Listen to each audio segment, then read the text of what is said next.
being an entrepreneur is like one of the most natural things that you can do. I had 6 employees in October, and now I'm saying that it's going to be worth $1 billion in 12 months. I am having to impose order on chaos. Investors on our team.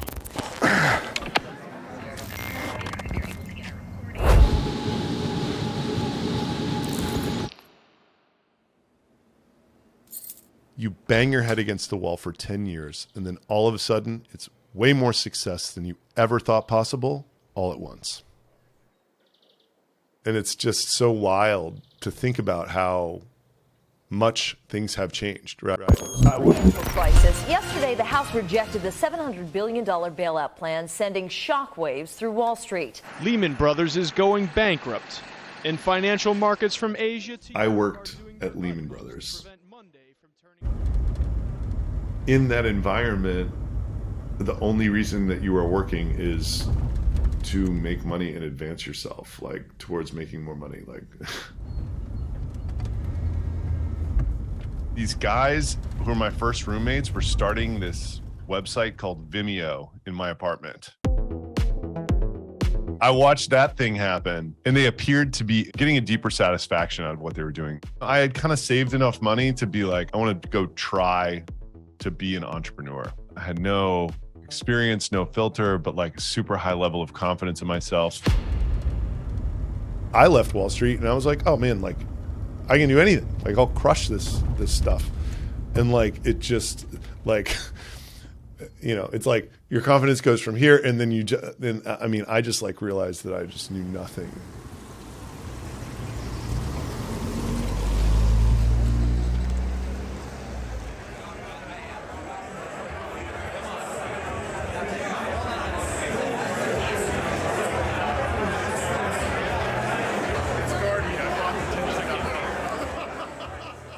Let me tell you a little bit about Adam Robinson. Beyond having really great hair, he's also the CEO and founder of Retention.com. Adam has bootstrapped Retention to $14 million in ARR with 6 people in 2.5 years, and is on the road to reaching $50 million in ARR by 2024. Let's bring him up and talk about the unfathomable magic of email and SMS flows. I just wanted to share a story first that's been going on in my life that's been incredibly impactful to me, probably the most impactful thing that's ever happened to me. How many people here have ever been stuck anywhere? Fucking liars. The people without their hands up. So I was running a really good lifestyle business. We had this business, we were paying our bills, you know, everything was fine. It wasn't fun, like we weren't excited. I found that to be like just slightly dissatisfying because you're not all in.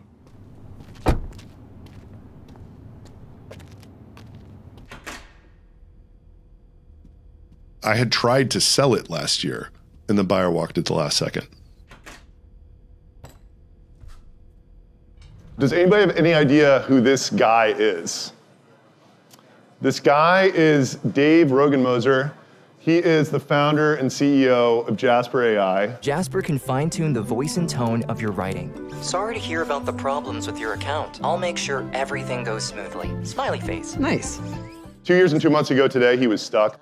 I know because I've shared an office with him for 4 years, and I was stuck in the same place. Like, right now really isn't the time, just kind of from a complexity, like even more than cash flow complexity, like we need to like They offered me this closet, basically, for $500 a month, which is way cheaper than you can get an office anywhere else. I think Dave likes having me around. I like being around him. Throughout our journeys, we have pushed each other to think bigger and go harder and not quit and everything. And I think we're going to continue doing that. They were contemplating selling a business for $4 million. They got to 60 million ARR in 14 months. They raised $200 million at a $1.5 billion valuation. Unbelievable. I really like running ads on Twitter. Retargeting my own followers has been really effective. Yeah. But obviously requires you to have a base. But one thing that The Dave thing was really impactful. What's crazy was it was one conversation with one guy that Dave had hired. He talked to me for 10 minutes and he like understood all the metrics of my business. He's like, dude, like you have to try harder. There is an exponential opportunity that you're just like leaving on the table. And after that conversation, I was like, I actually think I have a better business than they do. I mean, if you didn't have this conversation, I don't know how else you would learn about it. Like if you're not, you know what I mean? It like lit this fire in me to change everything. You gotta keep throwing spaghetti against the wall.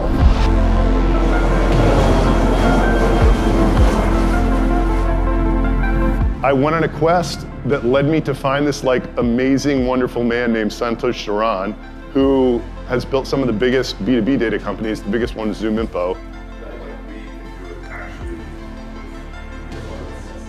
There's no way without Santosh that I was getting there. So this is something I've made in the past. It's downloaded the recipe, I say start cooking. And then as I start putting tomato, it starts weighing it and then it will chop and like blend and then it cooks, of course. I'm Santosh Sharan. On the surface, when I engage with companies, I help them grow.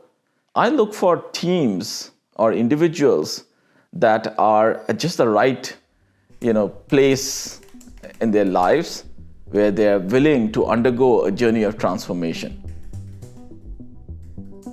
I run into all kinds of entrepreneurs, and most of the time they're looking for help, but they just want me to say things that they already know, right? They want me to confirm what they are already thinking is the right way to go, right? What is reflected in this is if we just grew our staff one more time and then just said, okay, we're gonna chill here. So like new market is not reflected, data products are not reflected. Santosh knows more about everything than I do. And I was like, if you could just tell me which direction to run in, I can run faster and harder than anybody. I just am lost right now. Most of the time, the entrepreneurs are not ready to go on this journey. They are to go from like point A to point B, and after that, they're like, yep, I got it. I know, I'm done. I don't want to go any further. Our reps, especially those enterprise reps. But really, what they're doing is they're limiting themselves, right? And the limits they're putting ahead of themselves is really a function of their past experiences.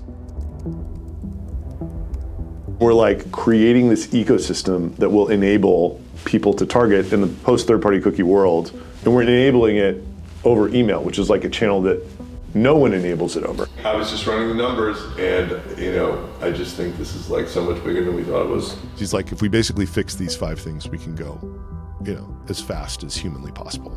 Totally doable for us. It was selling faster than we were selling the monthly stuff. And at that moment, we were like, okay, now it's time to be borderline irresponsible in how fast we grow this thing.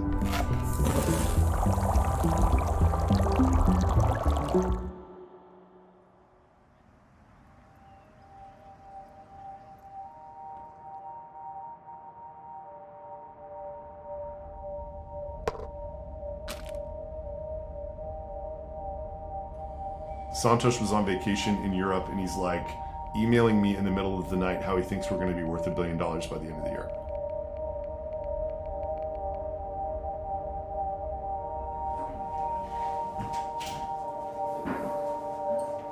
Okay, hey.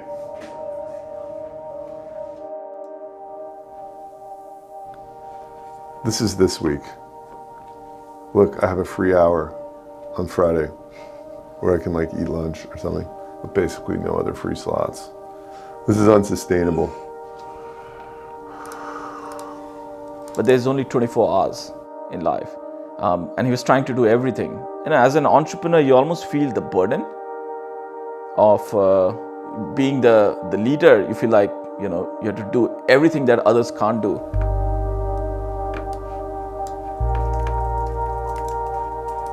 Diana's like, we need to hire. I'm like, Diana, like, who have you ever hired? We just don't have the time to spend an hour on something that we know is not going to work. Yeah. We just don't have. Something Adam and I have always been a little hesitant on hire. Like managing people just brings a whole set of different challenges. I do not know how to go out and find, attract, and hire a group One person, let alone 40.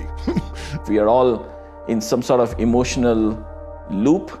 We just stay tethered and, restrained to our past and don't realize like how powerful we are and how far we can go. Especially if you do it the right way, all the individuals in the company have to unlock their potential, truly know how powerful they are, right?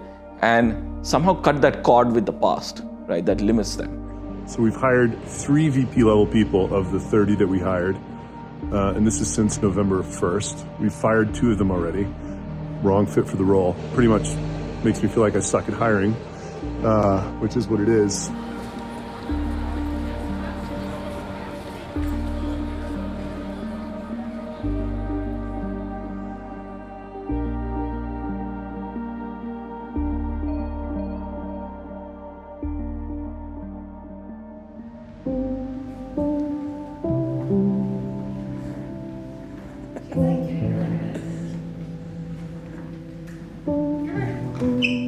Adam's been working more than he's ever worked before.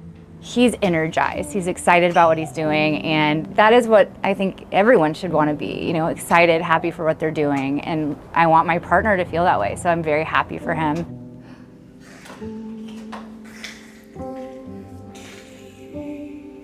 We have a 6-month-old, so it is a bit stressful not having him here. In the past, he has been here a lot. Like, we would eat lunch together a lot.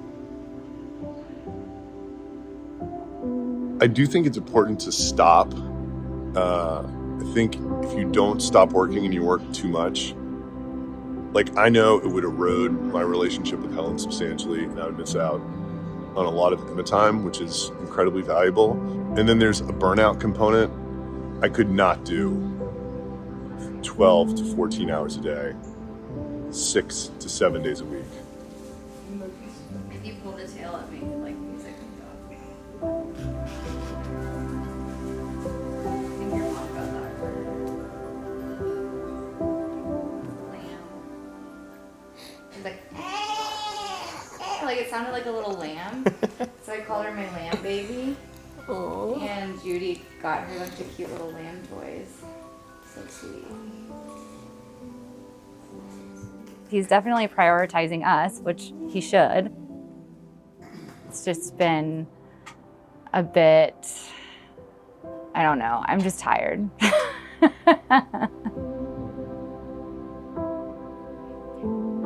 This is a unique moment where you're scaling and it's before you have help.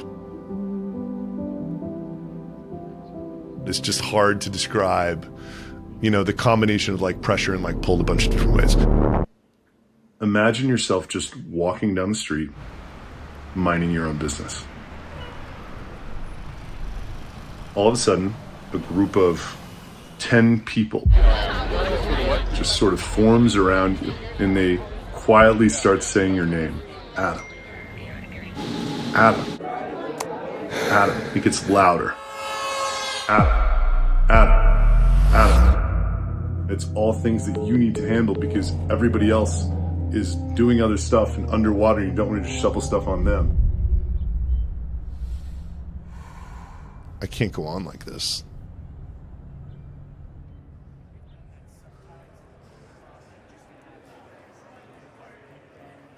Everything Adam has done prior to this has led to this moment in his life where, he was prepared to kind of transform his life, right? And turn this around.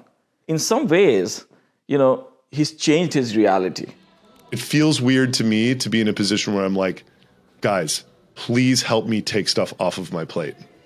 Maybe it's like it feels like the wrong example of leadership, how we have always behaved collectively. It's been like 4 or 6 wildly productive individuals that just did everything. We're doing very well. It's just that the team, it's not... That's what Santos keeps reminding me. He's like, dude, like, as frustrated as you are, remember, like, this was your dream. And he's right. There's so much growth ahead, but you don't know exactly what it looks like. But like, it's this window into a world that you've always wanted to go to.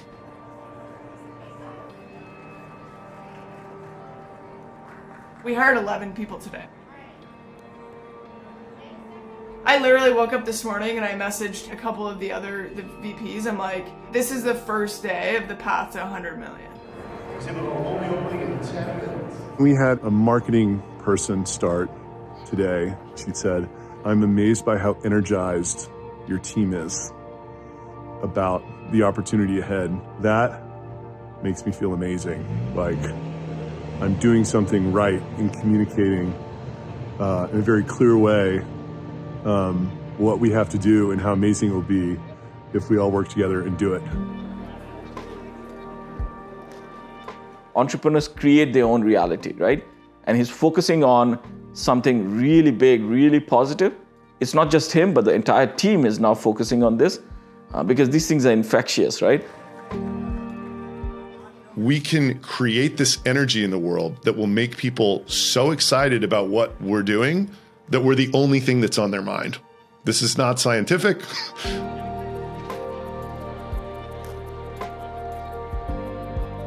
This is what I'm doing right now. It's manifesting itself through how I communicate my vision for this year. All of it is creating this pulse in people that if you ask anybody that's working on this right now, they all feel it.